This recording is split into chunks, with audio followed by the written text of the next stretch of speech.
बिस्मिल्लाहिर्रहमानिर्रहीम जी, अस्सलाम वालेकुम। आप मेरा यूट्यूब चैनल देख रहे हैं। मॉन्टेनेग्रो के ऊपर एक बड़ी डिटेल वीडियो मैंने कुछ दिन पहले बनाई थी और जिसमें मैंने आपको बताया था कि यार आप मॉन्टेनेग्रो को कैसे वीज़ा ले सकते हैं, स्पेशली पाकिस्तानी पासपोर्ट के ऊपर और इंडियन पासपोर्ट के ऊपर।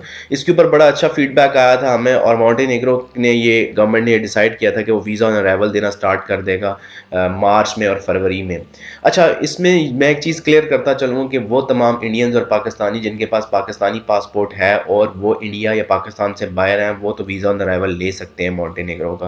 वो जाके घूम फिर सकते हैं, अपना इसके अलावा काम वगैरह ढूंढ सकते हैं। अच्छा, मॉन्टेनेग्रो के कुछ पॉजिटिव एस्पेक्ट्स बहुत ज़्यादा हैं जो कि मैं आगे वीडियो में शेयर भी कर दूंगा आपके साथ कि आप मॉन्टेनेग्रो किस तरह जा सकते हैं, और अगर पाकिस्तानी पासपोर्ट है, इंडियन पासपोर्ट है, तो आप अराइवल के ऊपर कैसे जा सकते हैं। लेकिन अभी तक जो लोग पाकिस्तान से इंडिया से ट्रैवल करना चाह रहे हैं उनके लिए ये फैसिलिटी नहीं है। लेकिन अगर आपके पास पाकिस्तानी पासपोर्ट है तो आप ऑन अराइवल लेके जा सकते हैं। आप घूम फिर के अपना जो भी काम वगैरह है, या आपने अगर अपनी कोई एक हिस्ट्री बनानी है, ट्रैवल हिस्ट्री बनानी है, या फ्यूचर में आप मॉन्टेनेग्रो ट्रैवल करना चाह रहे हैं और आप देखना चाहते हैं यहाँ पे किस तरह का लाइफस्टाइल है, तो आप जाके विजिट करके वापस आ सकते हैं। फिर प्रॉपर डॉक्यूमेंटेशन के थ्रू आप जो है वो वीज़ा अप्लाई करके जा सकते हैं। मॉन्टेनेग्रो की ख़ास बात यह है कि मॉन्टेनेग्रो जो है एक ऐसा मुल्क है जिसकी जो सरहदें हैं, या जिसका जो गल्फ़ के अलावा, सॉरी, ये जो यूरोप के अलावा बहुत ज़्यादा रशिया और यूरोप के साथ लगता है, और एक अच्छा मुल्क है रहने के लिए। मौसम वाइज बहुत अच्छा है, और अगर आप गल्फ़ में रह रहे हैं तो आप मॉन्टेनेग्रो जा सकते हैं, या अगर आप ऑलरेडी इन दोनों या तीनों ममालिक के पासपोर्ट के ऊपर हैं तो आप यूरोप में होते हुए भी जा सकते हैं। दूसरी जो अच्छी बात इसमें यह है कि इसमें Muslim community, second largest Muslim community है मॉन्टेनेग्रो में, और मॉन्टेनेग्रो जो है एक ऐसा खूबसूरत मुल्क है जिसको टूरिस्ट वाइज और दुनिया की टॉप 10 जो जगह हैं घूमने के लिए, उसमें मॉन्टेनेग्रो को भी शामिल किया जाता है। इसके अलावा जो है 2008 में इन्होंने प्रॉपर निगोसिएशन स्टार्ट की यूरोपियन यूनियन के साथ कि यार यूरोपियन यूनियन में हम शामिल हो जाते हैं। लेकिन यूरोपियन यूनियन में इनका प्रॉपर निगोसिएशन जो है 2012 तक चली। फिर इसमें ये डिसाइड हुआ कि 2025 तक जो है वो मॉन्टेनेग्रो जो है यूरोपियन यूनियन का हिस्सा बन जाएगा। अगर 2025 में मॉन्टेनेग्रो यूरोपियन यूनियन का हिस्सा बन जाता है तो फिर आपके पास इंडियंस पाकिस्तानी पासपोर्ट के ऊपर आपके पास अपॉर्चुनिटीज़ बहुत ज़्यादा बढ़ जाएंगी। अब मॉन्टेनेग्रो जो है वो पहुंचना बहुत आसान है। आप सिंपल जाके अपना फॉर्म फिल करें, कॉन्सुलेट में अपना वीज़ा पुट करें, जो बैंक स्टेटमेंट है वो लगाएं, जो एक हर मुल्क की रिक्वायरमेंट्स होती हैं वो आप साथ मेंशन करें, तो आप विज़िट वीज़ा ले सकते हैं और जाके घूम फिर के आप दे सकते हैं कि यार मॉन्टेनेग्रो जो है वो हमारी डेस्टिनी हो सकती है कि नहीं हो सकती।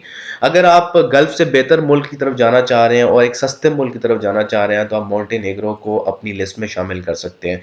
मॉन्टेनेग्रो की ख़ास बात और भी है कि यूरोपियन यूनियन में जब हिस्सा बनेगा, या बेसिकली शेंजन कंट्री में जब चला जाएगा, यूरोपियन यूनियन में आ जाएगा, और शेंजन कंट्री में जब इसको लेके आएंगे तो उससे पहले पहले अगर आप एंट्री ले लेते हैं तो आप समझ लें कि इस मुल्क का वीज़ा आपको मिल जाता है, तो आपके पास 27-28 ममालिक की जो ऑन अराइवल है या फ्री एंट्री जोन है वो बन जाएगा। इसके अलावा बहुत सारे लोग ये पूछते हैं कि यार मॉन्टेनेग्रो में किस तरह के लोगों को जॉब्स मिलती हैं। तो मैं जॉब्स से पहले बता दूं कि किस नेशनैलिटी को मॉन्टेनेग्रो की जो इमिग्रेशन डिपार्टमेंट है, या मॉन्टेनेग्रो का जो वर्क डिपार्टमेंट है, वो किस नेशनैलिटी के लोगों को ज़्यादा हायर करता है। एक तो फर्स्ट प्रायोरिटी उनकी होती है कि यूरोप से लोग आएँ और मॉन्टेनेग्रो में काम करें, अगर उनको ज़रूरत पड़ती है। लेकिन वो उनको महंगे पड़ते हैं, तो उनको मजबूरी के तहत जो है वो जाना पड़ता है एशियन ममालिक में, जहाँ से वो इंडियंस को ज़्यादा लेते हैं और इंडियंस को ज़्यादा प्रेफर करते हैं, क्योंकि इंडियंस और बंगालीज़ के बारे में ये मशहूर है कि वो थोड़े से सस्ते मिल जाते हैं। लेकिन पाकिस्तानी आप हैं, आपको काम आता है, और अगर आप एक अच्छे प्रोफेशनल हैं जिनमें अगर आपको सॉफ्टवेयर का काम आता है, आपको मेडिकल से रिलेटेड काम आता है, या आप सिक्योरिटी एनालिस्ट से रिलेटेड टाइप काम कर सकते हैं, या आप कोई फाइनेंस के काम को जानते हैं, अकाउंटिंग के काम को जानते हैं, तो आप मॉन्टेनेग्रो अप्लाई कर सकते हैं।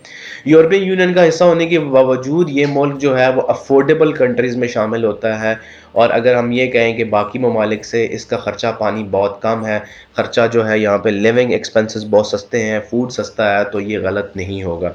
अब हम आते हैं कि एक एवरेज बंदा अगर मॉन्टेनेग्रो में रहता है तो वो कितने पैसे कमा सकता है। तकरीबन आप ये कह लें कि आप 900 यूरो से तकरीबन 2000 यूरो तक पैसे कमा सकते हैं। लेकिन अगर आप अच्छे प्रोफेशनल हैं, आप डिमांडिंग काम कर रहे हैं, जिस तरह के सॉफ्टवेयर डेवलपमेंट है या आईटी से रिलेवेंट काम है, तो आप महीने का 5000 यूरो भी बना सकते हैं। लेकिन जो एक ऑन एवरेज एक्सपेक्टेड सैलरी है वो तकरीबन 900 से 2000 यूरोज़ के दरमियान है।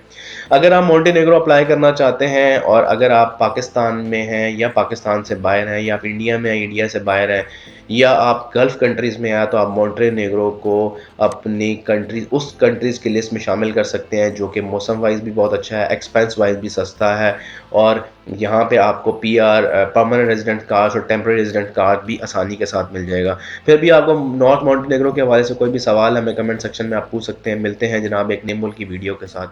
اللہ حافظ۔